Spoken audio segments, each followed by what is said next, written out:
इस वीडियो को लाइक करें, हमारे चैनल को सब्सक्राइब कर बेल आइकन जरूर प्रेस करें हमारी न्यू वीडियो सबसे पहले देखने के लिए। हेलो दोस्तों, स्वागत है आपका मेरे इस यूट्यूब चैनल लीगलाइजेशन सर में। फ्रेंड, आज के सेशन में हम बात करने वाले हैं द इंडियन एविडेंस एक्ट के लेक्चर में दस्तावेजी साक्ष्य के विषय में, जहां पे हम देखेंगे सेक्शन 68 से लेकर सेक्शन 73A तक के प्रोविजंस के बारे में। ठीक है ना। तो इसमें जो भी इंपॉर्टेंट सेक्शंस होंगे उसको हम कवर करने वाले हैं। तो चलिए स्टार्ट करते हैं आज का सेशन। और यदि आपने पहले के लेक्चर नहीं देखे हैं तो नीचे डिस्क्रिप्शन बॉक्स में जाके देख सकते हैं, जहाँ पे आपको लिंक मिल जाएगी, जहाँ पे आप जाके सारे लेक्चर कवर कर सकते हैं। ठीक है।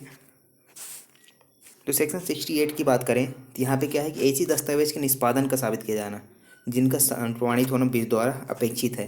अर्थात कुछ ऐसे डॉक्यूमेंट्स होते हैं जिनको विधि द्वारा ऐसा अव्यक्त रूप से कहा गया है कि वो अटेस्टेड होने चाहिए, ठीक है ना, अनुप्रमाणित होने चाहिए। तो यहाँ पे क्या है कि यदि किसी दस्तावेज का अनुप्रमाणित होना विधि द्वारा अपेक्षित है तो उसे साक्ष्य के रूप में उपयोग न लाया जाएगा।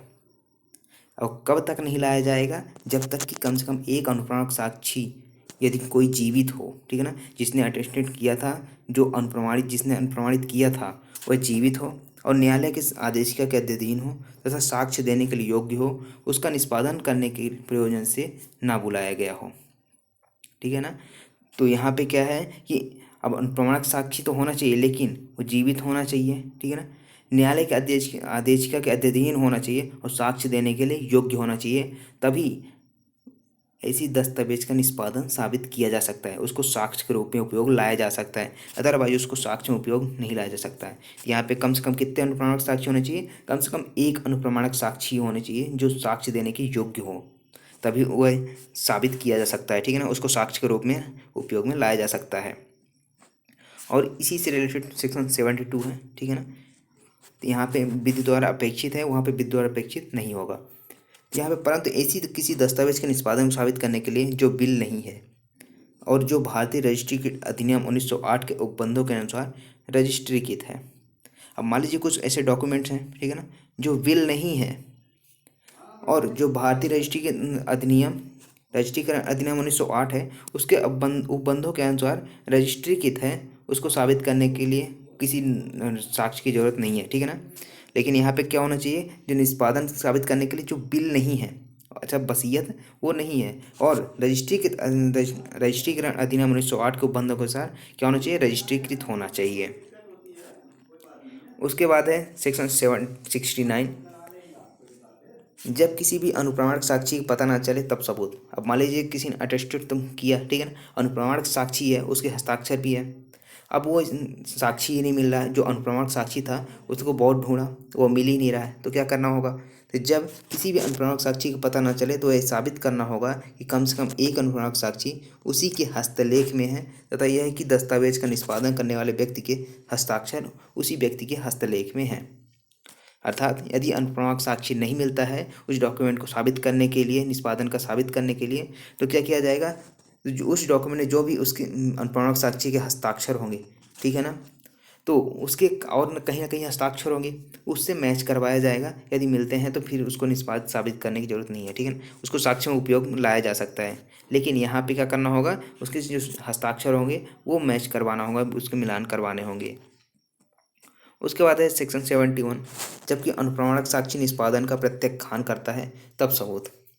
अब मान लीजिए जो अनुप्रमाणक साक्षी था, जो विटनेस थे अटेस्टेड करने वाले, ठीक है ना, जिसने निष्पादन करते हुए देखा था उसका, अब वो मना कर रहे हैं कि नहीं हम जानते ही नहीं इस डॉक्यूमेंट के बारे में, तो क्या करना होगा? जब अनुप्रमाणक साक्षी दस्तावेज के निष्पादन का प्रत्याख्यान करे या उसे निष्पादन का निष्परण ही ना हो, अर्थात उसे यह पता ही ना हो कि निष्पादन हुआ था कि नहीं, याद ही नहीं है, तब उसे अन्य साक्ष्य के द्वारा साबित किया जा सकता है। अर्थात यदि कोई अन्य साक्ष्य हो सकता है, कोई और रहा हो साथ में, तो उसके द्वारा क्या किया जा सकता है? वो साबित किया जा सकता है। उसके बाद है सेक्शन 72, उस दस्तावेज का साबित किया जाना जिसका अनुप्रमाणित होना विधि द्वारा अपेक्षित नहीं है। हमने ऊपर 68 में पढ़ा था विधि द्वारा अपेक्षित है, लेकिन सेक्शन 72 में क्या बोला जा रहा है कि ऐसी दस्तावेज का साबित किया जाए जिसका अनुप्रमाणित होना विधि द्वारा अपेक्षित है ही नहीं। तो ऐसी दस्तावेज का निष्पादन ऐसे साबित किया जा सकेगा मानो है अनुप्रमाणित ना हो।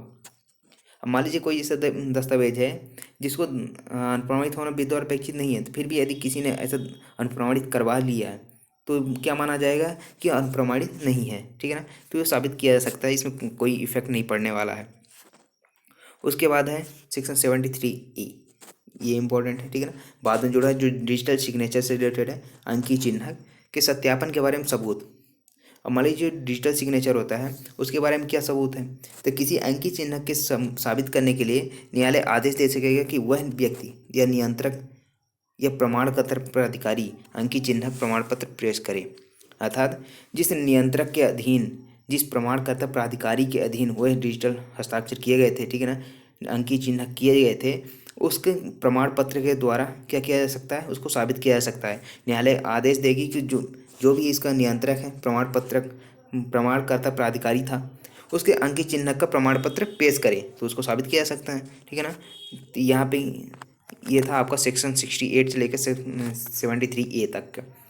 तो आई होप आपको ये समझ में आया होगा। यदि आपको समझ में आया है तो लाइक करें, शेयर करें, और यदि आप नए हैं तो सब्सक्राइब करके बेल आइकन को प्रेस कर लें ताकि आने वाली वीडियोस नोटिफिकेशन आपको मिलती रहे। Thank you so much for watching legalisation sir.